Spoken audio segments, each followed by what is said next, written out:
Hi hello అందరికీ నమస్కారం. Welcome to UTV educational services. ఈరోజు మనం ఉన్నాం విశ్వ Chaitanya junior college Tarnaka. So ఈ కాలేజ్ స్థాపించి 26 సంవత్సరాలు అవుతున్నా ఇక్కడ ఫ్యాకల్టీ అన్నా, ఫౌండర్ అన్నా, చైర్మన్ అన్నా ఒకరేగా, ఒకరి చేతుల మీదుగా ఇన్ని సంవత్సరాలుగా ఎన్నో వేల స్టూడెంట్స్ భవిష్యత్తుని వారి చేతుల మీదుగా సక్సెస్ఫుల్గా ముందుకు తీసుకెళ్లిన ఘనత మన సుధీర్ రెడ్డి గారు. సో ఈరోజు మన విశ్వ Chaitanya junior college founder and chairman Sudheer Reddy గారు మనతో ఉన్నారు. ఒకసారి సార్తో మాట్లాడి ఇంకా కాలేజ్లో మనకి తెలియని విషయాన్ని అడిగి తెలుసుకుందాం. హాయ్ సార్, నమస్తే అండి. Hi hello, myself Sudheer Reddy. Hi sir, ఎలా ఉన్నారు? బాగున్నాను, మీరు ఎలా ఉన్నారు? I'm too good sir. 2026లో మంచి హై స్కోర్ చేసి మీ స్టూడెంట్స్ ఆల్మోస్ట్ ఒక 10 to 15 మెంబర్స్కి మంచి ర్యాంకింగ్ వచ్చిందని విన్నాను. ఆ హ్యాపీనెస్లో ఉన్నారు మీరు. ఈ ఒక్క ఇయర్ అనే కాదు కానీ ప్రతి సంవత్సరం ఇలాంటి అనుభూతి పొందుతున్నాం. రెగ్యులర్ కూడా ఇదే ఫలితాలు సాధిస్తున్నాం. సో చెప్పండి సార్, అసలు 26 సంవత్సరాలు ఒక కాలేజ్ని అదే పనిగా ఒకటే ర్యాంకింగ్తో అండ్ అలాగే 15-20 ఇయర్స్ ఎక్స్పీరియన్స్ ఉన్న ఫ్యాకల్టీతో రన్ చేయడం అంటే అస్సలు అది మామూలు విషయం కాదు. సో ఫస్ట్ మన కాలేజ్ గురించి మీ మాటల్లో విందాం అనుకుంటున్నాం, చెప్పేసేయండి. నమస్తే వన్స్ అగైన్ అందరికీ.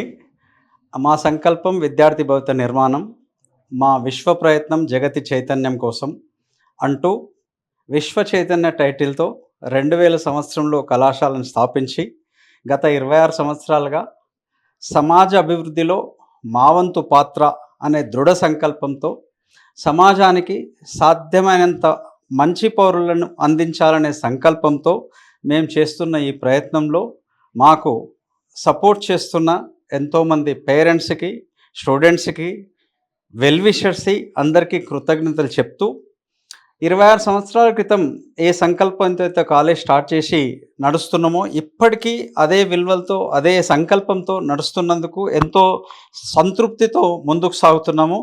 ఇంకా మీ అందరి కోఆపరేషన్తో ఈ విధంగానే ముందుకు సాగాలని కోరుకుంటున్నాను. అది కాలేజ్ యొక్క చరిత్ర.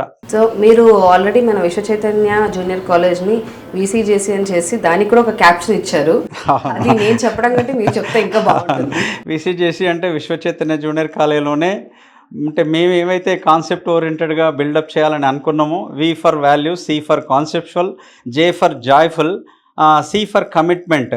అంటే అందులో కాన్సెప్ట్ ఓరియంటెడ్గా పిల్లలకి స్ట్రెస్ లేకుండా మంచి ఒక ఆహ్లాదకరమైన వాతావరణంతో పిల్లలకు విద్యను అందించాలనే దృఢ సంకల్పాన్ని మేమైతే తీసుకొని కళాశాలను స్థాపించినామో ఎగ్జాక్ట్గా మా అబ్రివేషన్లో కూడా అదే వచ్చినందుకు మేము చాలా హ్యాపీగా ఫీల్ అవుతాం. That stands for VCJC. Very great sir. So ఇప్పుడు ఈ కాలంలో మనం చూసుకుని ఉంటే అసలు చదువుల కంటే కార్పొరేట్ చదువులు ఎక్కువైపోయాయి. అవును. సో మీ దృష్టిలో అసలు రియల్ ఎడ్యుకేషన్ అంటే ఏంటి?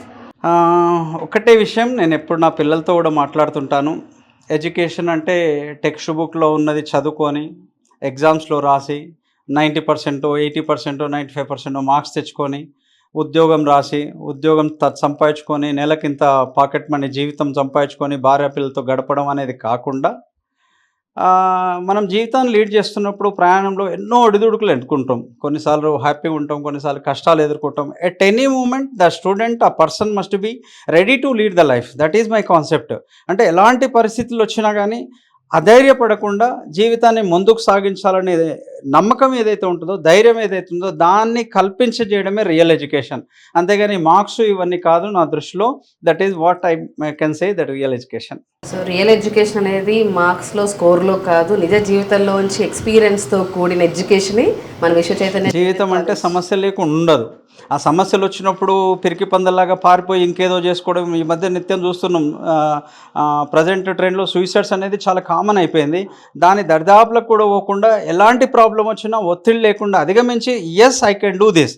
ప్రాబ్లమ్స్ అనేది వస్తాయి, దాన్ని ఛాలెంజ్గా తీసుకొని దానికి సొల్యూషన్ ఫైండ్ అవుట్ చేసి ముందడుగేయడమే చదువు యొక్క ముఖ్య ఉద్దేశం. చదువు అంటే సంకల్పం, ఆ దృఢ సంకల్పం, ఆ కరేజ్, ఆ ధైర్యం ఇవ్వగలగాలి. ప్రతి స్టూడెంట్కి ఆ ధైర్యాన్ని ఇవ్వగలగాలి. That is real education. ఇప్పుడు మనం అనుకున్నట్టుగానే చాలా కార్పొరేట్ సంస్థలు, ఎడ్యుకేషనల్ రెండు కలిపేసి ఉన్న కాలేజీలు చాలానే ఉన్నాయి. కానీ ఎందుకు పేరెంట్ కానీ స్టూడెంట్ కానీ మన విశ్వ చైతన్య జూనియర్ కాలేజ్ని చూస్ చేసుకోవాలి అంటే మీరేం చెప్తారు? ఇక్కడ ఒకటి, నా దగ్గరికి వచ్చిన పేరెంట్స్ అందరికీ, స్టూడెంట్స్ అందరికీ నేనంటే ఏంటి పర్సనల్గా తెలుసు. 26 సంవత్సరాల నుంచి ఏం చేస్తున్నామో తెలుసు. అందుకనే గత 26 సంవత్సరాలుగా చిన్న పబ్లిసిటీ లేకుండా ముందుకెళ్తున్న కాలేజు. మన దగ్గర ఉన్న ప్రత్యేకత ఏంటంటే క్లాస్లో 50 మంది ఉన్నా కానీ 50 మంది క్లాసు వింటున్నారా లేదా? అసలు ఒక విద్యార్థికి మంచి చదువు రావాలి. మంచి చదువులు అంటే మార్కులు సంపాదించే చదువు కాదు. నా ఉద్దేశంలో కాన్సెప్ట్ ఓరియెంటెడ్‌గా బిల్డప్ చేసుకొని కాంపిటీటివ్ ఎగ్జామ్స్‌లో సక్సెస్ అయ్యి జీవితం ఎదగగలిగేటట్టు చదువు రావాలంటే నేనెప్పుడు 3 విషయాలు చెప్తుంటా. ఒకటి రెగ్యులారిటీ ఉండాలి. ఇన్ కేస్ ఎప్పుడన్నా ఒకరోజు యాబ్సెంట్ అయితే నెక్స్ట్ డే వచ్చి ఫ్రెండ్స్‌ని అడిగి నేనేం జరిగిందని చెప్పించుకునే జ్ఞానం ఉండాలి. As long as they SIT in the class they have to pay attention on the master. 45 నిమిషాలు క్లాస్‌లో మాస్టర్ చెప్పేది విన్నవాడికి చదువొస్తది. దీన్ని మేము అబ్జర్వ్ చేస్తున్నాం. ప్రతి క్లాస్‌లో 50 మంది ఉంటే మన పని బోర్డు దగ్గర నిల్చోబడి క్లాసే చెప్పడం కాకుండా ఆ స్టూడెంట్ వింటున్నాడా లేదా? వినకుంటే 2 సార్లు కేకలేసి అరిచి వాని కాన్సంట్రేషన్‌ని క్లాస్ రూమ్‌లో బయట నుంచి లోపలికి తెప్పించి పర్సనల్‌గా ప్రతి విద్యార్థి పైన శ్రద్ధ పెట్టి పేరెంట్‌తో రెగ్యులర్‌గా ఇంటరాక్షన్ ఉండి వీక్‌గా ఉన్న స్టూడెంట్స్‌కి ధైర్యం చెప్పి క్లాసెస్ తర్వాత కూడా వాడిని కూర్చోబెట్టి నీకేం ప్రాబ్లం అవుతుంది, ఎందుకు ప్రాబ్లం అవుతుంది అని మోటివేషన్ చేసి ఏ ఒక్క స్టూడెంట్ని వదలకుండా పర్సనల్ కేర్తో తీసుకుంటున్నాం కాబట్టే సమాజంలో ఉన్న పేరెంట్స్కి మా విలువ ఏందని అర్థమవుతుంది. సో ఎలాంటి పబ్లిసిటీ చేయలేకుండా మేము ముందుకెళ్ళగలుగుతున్నాం. ఈ కొన్ని విషయాలతోటే మా కాలేజ్ స్టూడెంట్ ఎందుకు వస్తున్నాడు అనేది మేము సగర్వంగా చెప్పగలుగుతున్నాం. ఇప్పుడు మీరు పేరెంట్స్ ప్రస్తావన తీసుకొచ్చారు కాబట్టి అసలు పేరెంట్స్ కానివ్వచ్చు, లేకపోతే మన దగ్గర ఉన్న ఫ్యాకల్టీ కానివ్వచ్చు, లేదా స్టూడెంట్స్, స్టాఫ్ ఎవరైనా సరే అసలు వీళ్ళందరి రోల్ ఎలా ఉంటే బాగుంటుంది? చాలా మంచి ప్రశ్న వేసినారు. నేను కాలేజ్ పెట్టి 15 సంవత్సరాలు చాలా ఆనందంగా, సంతోషంగా గడుపుతూ వచ్చాము. ఈవినింగ్ 6:00 అయిపోతుందంటే, అరే! ఈరోజు ఇప్పుడే అయిపోయిందా? క్లాసెస్ అయిపోతున్నా అనే రోజులుండే. ఇప్పుడు అబ్బా! ఇంకా 6 అయితలేదా అనే స్టేజ్‌కొచ్చినాము. ఇంత పరివర్తన జరిగింది. దీనికి కారణం సమాజంలో వచ్చినటువంటి మార్పులు. ముఖ్యంగా పేరెంట్స్‌లో వచ్చినటువంటి మార్పులు చాలా దురదృష్టకరం. ఇప్పుడు జాయింట్ ఫ్యామిలీస్ అనేది చాలా తక్కువగా కనిపిస్తున్నాయి. బోత్ ఆర్ వర్కింగ్ అయినరు. అది డెవలప్‌మెంట్ అనుకోవచ్చు. మన భారతదేశం యొక్క డెవలప్‌మెంట్ అనుకోవచ్చు. ఎప్పుడైతే బోత్ ఆర్ వర్కింగ్ అయిపోయినారో వాళ్ళు స్టూడెంట్‌ని ఒక మంచి కాలేజీలో చేర్పించి ఫీజు కట్టడం వరకే మా బాధ్యతగా భావిస్తున్నారు. ఎప్పుడన్నా పీటీఎం పెడితే వస్తున్నటువంటి పేరెంట్స్ పర్సెంటేజ్ తగ్గిపోతుంది. కాబట్టి ఈ సందర్భంగా నేను పేరెంట్స్ చెప్పేదేంటంటే, పేరెంట్స్ రోల్ ఏ విధంగా ఉండాలంటే, పిల్లోడిని ఒక కాలేజీలో చేర్పించడం మన బాధ్యత అయిపోయింది అనుకోకుండా, కనీసం ఒక నెలలో ఒకరోజు ఆ కాలేజ్‌కి విజిట్ చేసి, స్కూల్స్‌కి విజిట్ చేసి, ఆ బాబుకి ఎవరైతే టీచర్సు బోధిస్తున్నారో చదువు వాళ్ళతోటి ఇంటరాక్ట్ అయ్యి, మావోడి ప్రవర్తన ఎలా ఉంది, ముందు చదువు కంటే ముందు మావోడి డిసిప్లిన్ ఎట్లా ఉంది, ఎల్డర్స్ పట్ల వాడు రెస్పెక్ట్‌గా ఉంటున్నాడా లేడా, పేరెంట్స్ అంటే వాళ్ళు కృతజ్ఞత ఉందా లేదా అని పట్టించుకొని, చదువులో వెనుకబడిపోతుంటే చివాట్లు పెట్టకుండా అసలు ఎందుకు ప్రాబ్లమ్ అవుతుంది, నువ్వు ఎందుకు చదవలేకపోతున్నావు అని వాడి సమస్య ఏందో అర్థం చేసుకోగలిగి, వాడికి పాజిటివ్ వేలో మోటివేట్ చేస్తే చాలా అద్భుతమైన రిజల్ట్ వస్తది. అది పేరెంట్స్ రోల్. మీరు పేరెంట్స్ రోల్ అడిగారు కాబట్టి మిగతాది కూడా నేను చెప్తా. పేరెంట్స్ రోల్ ఒక్కటే కాదు, క్లాస్ రూమ్‌లో టీచర్ రోల్. ఇది చాలా గొప్ప రోల్. ఇంతకుముందే చెప్పిన, టీచర్ అనేది బోర్డు దగ్గర నిలబడి పాఠం చెప్పడంతోటే బాధ్యత కాదు. ఉన్న 40 మంది క్లాస్‌లో 40 మంది వింటున్నారా లేదా? 40 మందికి అర్థమవుతుందా లేదా? కొందరు స్టూడెంట్స్ ఒక్కసారి గ్రాస్ప్ చేసుకోగలుగుతారు. కొందరికి పదే పదే చెప్పాల్సి ఉంటుంది. అలాంటి పిల్లవాడిని సముదాయించి నీకెక్కడ సమస్య వస్తుంది, ఏమవుతుంది, అధైర్యపడకు, ధైర్యంగా నీ ప్రయత్నం నువ్వు చెయ్యి, ఇంకొక హాఫ్ అన్ అవర్ వర్క్ చేయి, మీకు సపోర్ట్‌గా మేమున్నాము, ఎన్నిసార్లైనా మా సహాయం తీసుకోవడానికి వెనకం చేయకు అని టీచర్ కూడా వాడిని ప్రోత్సహిస్తూ, వీళ్ళిద్దరి ప్రోత్సాహంతో స్టూడెంట్ కూడా అరే వీళ్ళందరూ మన గురించి శ్రమిస్తున్నారు, మన జీవితం ఇంపార్టెంట్ అనేది తన డ్యూటీ తను పర్ఫెక్ట్‌గా చేసుకోగలిగితే ఆ పిల్లోడి జీవితానికి డోకా లేదు. 100% ఒక మంచి పౌరుడిగా తయారవుతాడు సమాజంలో. సో చాలా క్లారిటీగా మీరు ఎవరి రోల్ ఎలాగా ఉంటే వాళ్ళు సక్సెస్ అవుతారనేది చాలా బాగా చెప్పారు సార్. నాకు ఒక డౌట్ ఉందండి. ఇప్పుడు ఈ జనరేషన్ పిల్లల్ని మనం చూసుకున్నట్టయితే ఎక్కువ మొబైల్స్కి అడిక్ట్ అయిపోయారు అండ్ అలాగే సోషల్ మీడియాకి ఎక్కువ అట్రాక్ట్ అయిపోయారు. మరి దీన్ని మీరు ఎలా అరికడతారు, లేదా దీని గురించి కూడా స్పెషల్ క్లాసెస్ లాగా ఏమైనా ఉన్నాయా మన దగ్గర? ఇప్పటి జనరేషన్‌కి పట్టిన పెద్ద దౌర్భాగ్యం. మా జనరేషను, మా ముందు తరాలు ఎంతో ఆనందంగా, సరదాగా గడుపుకుంటూ వచ్చినాం. ఎలాంటి డిస్ట్రాక్షన్స్ లేకుండా. నిజంగా ఇప్పటి పిల్లలు గొప్ప రిజల్ట్ సాధిస్తురంటే వాళ్ళు ఎంతో గొప్పవాళ్ళు. అంటే ఎన్ని డిస్ట్రాక్షన్స్‌లో కూడా వాళ్ళు చదవగలుగుతారంటే గొప్పవాళ్ళు. ఈ సందర్భంగా నేను ఏం చెప్తున్నంటే, టెక్నాలజీని ఎంతవరకు ఉపయోగించుకుంటే వాళ్ళు అంతవరకు ఉపయోగించుకుంటే వాళ్ళ లైఫ్ బ్రహ్మాండంగా ఉంటది. కానీ ఇప్పుడు దురదృష్టవత్తు ఇంటర్మీడియేట్ పిల్లోడికి నా దృష్టిలో సెల్ ఫోన్ అవసరం లేదు. 90% మేము కాలేజీలో కూడా మేము సెల్ ఫోన్ ఉపయోగించగలిగితే మా బర్డెన్ చాలా తగ్గించుకోవచ్చు. అయినప్పటికీ పిల్లలకి అది 10% ఉపయోగంతో అలవాటు చేసి సోషల్ మీడియాకి అడిక్ట్ అయిపోయి, గేమ్స్‌కి అడిక్ట్ అయ్యి, ఇంకెక్కడికో పోయి వాడికి ఆలోచన విధానంలో మార్పు రావట్లేదు. టైం కిల్ చేస్తుంది. దీంతో నేను జనరల్గా నా దగ్గరికి వచ్చే పేరెంట్స్కి స్టూడెంట్స్కి రిక్వెస్ట్ చేసి చెప్తున్నాను, ఈ 2 సంవత్సరాలు సెల్ ఫోన్కి అడిక్ట్ కాకుండా దాన్ని ఎంతవరకు ఉపయోగించుకోవాలో అంతవరకు ఉపయోగించుకుంటే మీ జీవితం, మీ భవిష్యత్తు చాలా బ్రహ్మాండంగా ఉంటుంది అని చెప్తూ పిల్లల్ని అదే పనిగా పర్యవేక్షించమని పేరెంట్స్కు చెప్తున్నాను. పిల్లల యాబ్సెన్స్లో, పిల్లల ప్రజెన్స్లో ఇంట్లో సాధ్యమైనంత వరకు సెల్ ఫోన్కి అడిక్ట్ కాకుండా జాగ్రత్త పడితే పిల్లోడి భవిష్యత్తు చాలా బ్రహ్మాండంగా ఉంటుంది.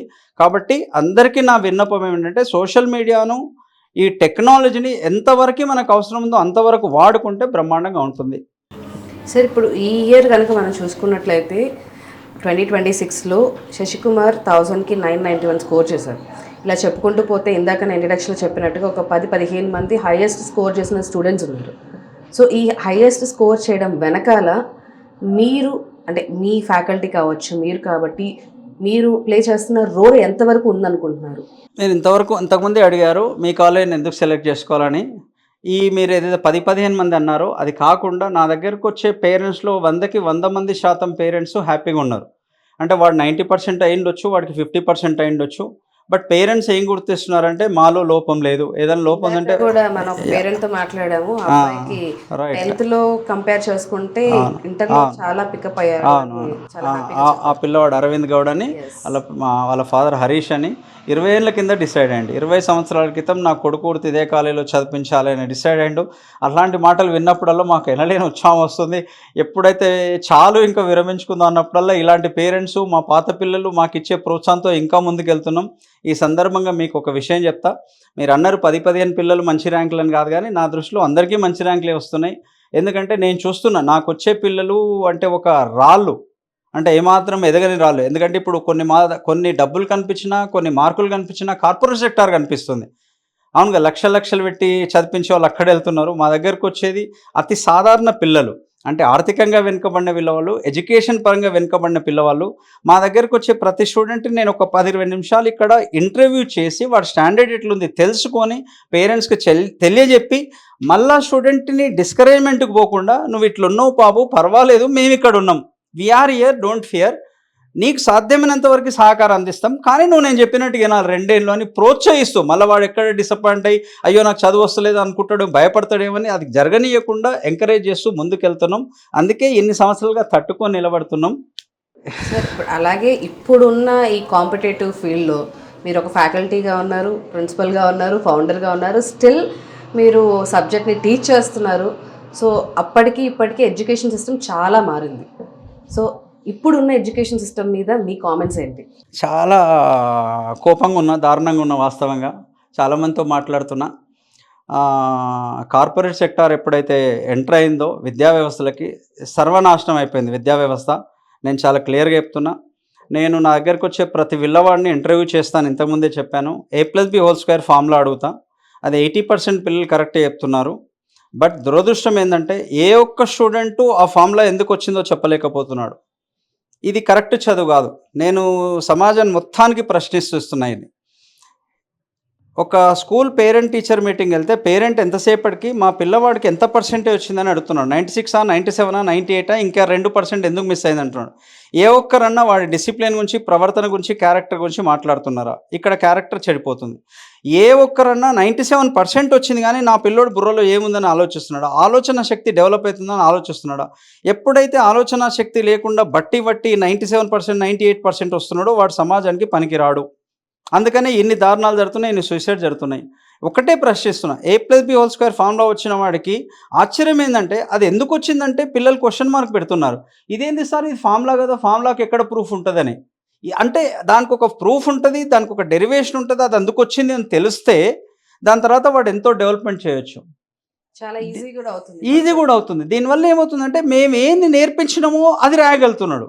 అవుట్ ఆఫ్ ద సిలబస్ కానీ దానికి రిలేటెడ్ కొద్దిగా బియాండ్ ద లిమిట్ వెళ్ళి ఒక క్వశ్చన్ వస్తే కూడా అటెంప్ట్ చేయలేకపోతున్నారు. అందు గురించనే ఇంత వ్యవస్థలో ఇంత నడుస్తూ ఉంటాయి. అంటే కొన్ని so called corporate colleges morning 5 o'clock నుంచి నైట్ 10 o'clock వరకు ఈ ప్రోగ్రామ్ రన్ చేస్తున్నాయి. 5 ఏళ్ళు వాళ్ళు కోచింగ్ ఇస్తున్నారు.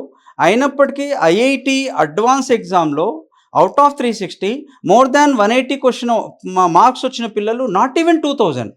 2.5 లక్షల మంది భారతదేశం మొత్తం మీద మెరికలను తీసుకొని ఎగ్జామ్ పెడితే వాళ్ళకి 50% మార్క్స్ ఎందుకు రావట్లేదు? ఇక్కడనేమో 99%, 98% లక్షల లక్షల మంది పిల్లలకు వస్తున్నాయి. మరి 2000 మంది కంటే ఎక్కువ మంది పిల్లలకి ఎందుకని రావట్లేదు అంటే, దాని వెనకాల ఉన్నది నేను ఒకటే చెప్తున్నా.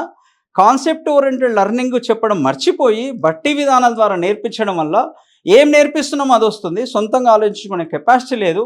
సమాజానికి పనికి రావట్లేదు. ఇది పెద్ద దురదృష్టం. ఇంకొక ఎగ్జాంపుల్ చెప్తా, చాలా బాధపడుతున్న విషయం. మనం ఒక చిన్న పిల్లవాడికి అన్నప్రాసన అనే ప్రోగ్రామ్ చేస్తాం. 9 నెలలో, 10 నెలలో నాకు కరెక్ట్ అది తెలియదు. ఆ రోజు ఒక స్పూన్ తోటి ఏదో ఒక మెతుకు తినిపిస్తాం. అదే రోజు వాడికి చికెన్ బిర్యానీ తినిపిస్తే ఏమవుతుంది? విద్యా వ్యవస్థ ఇప్పుడు నడుస్తుంది. ఎందుకు చెప్తున్నా అంటే, ఏదైతే కార్పొరేట్ కాలేజీలలో 8th క్లాస్‌లో ఐఐటీ ఓరియంటేషన్ అనే ప్రోగ్రామ్ నడుస్తుంది చూడండి. మీరు ఎంక్వైరీ చేయండి. 8th క్లాస్ పిల్లవాడికి ఇంటర్మీడియేట్ ఫస్ట్ ఇయర్ సిలబస్ చెప్తున్నారు. ఇది ఎంతవరకు కరెక్ట్ అని నేను అడుగుతున్నా. 9th క్లాస్‌లో ఇంటర్మీడియేట్ సిలబస్ చెప్తున్నారు. 10th క్లాస్‌లో 6 నెలలు ఇది రివిజన్ చేయించి 6 నెలలు 10th క్లాస్ ప్రిపేర్ చేపిస్తున్నారు. ఇంటర్మీడియేట్ ఫస్ట్ ఇయర్, సెకండ్ ఇయర్‌లో మొత్తం ఇంటర్మీడియేట్ ఐఐటీ సిలబస్ రివిజన్ చేపిస్తున్నారు. అంటే ఐఐటీ సీట్ రావించడానికి 5 సంవత్సరాలు ట్రైనింగ్ ఇస్తున్నారు. వాడికి 8th క్లాస్ సిలబస్ మీద ఫోకస్ లేదు, 9th సిలబస్ మీద ఫోకస్ లేదు. ఇంటర్మీడియేట్ ఏ సిలబస్ కావాలో ఆ సిలబసే చెప్పడం వల్ల పరిపక్వత లేని వయసులో 8th క్లాస్ పిల్లవాడికి ఏం చెప్పాలో అది చెప్పకుండా 11th క్లాస్ సిలబస్ చెప్పడం అనేది అత్యంత దారుణం. ఇలాంటి విద్యా వ్యవస్థలో మనం ఉన్నాము. కాబట్టి దయచేసి ఎవరైతే ఈ వీడియో వింటున్నారో ఒకసారి ఆలోచించండి. మీ పిల్లల భవిష్యత్తును ఎవరి చేతులలో పెడతాము, ఎక్కడ తీర్చిదిద్దుదాం అనేది ఆలోచించండి. దీని గురించి నేను చాలా చింతిస్తున్నా, చాలా బాధపడుతున్నా. సుధీర్ రెడ్డి గారు, ఇప్పుడు మీరు చెప్పిన విషయం ఏదైతే ఉందో అది 100కి 200% నాతో పాటు అలాగే ఈ వీడియో చూస్తున్న ప్రతి పేరెంట్ కూడా యాక్సెప్ట్ చేసే విషయమే. సో చూసారు కదా, మన యూటీవీ ఎడ్యుకేషనల్ సర్వీస్ అనేది ఎప్పుడు మీకు తోడుగా అండ్ మీ పిల్లల ఫ్యూచర్కి ఏ కోర్స్ అయితే బాగుంటుంది, ఏ కాలేజ్ అయితే బాగుంటుంది అని చెప్పడానికి ముందుండే టీవీ యూటీవీ. సో మీకు ఇంకెలాంటి డౌట్స్ ఉన్నా సరే మా టీంని అప్రోచ్ అవ్వండి, వాళ్ళు క్లియర్ చేస్తారు.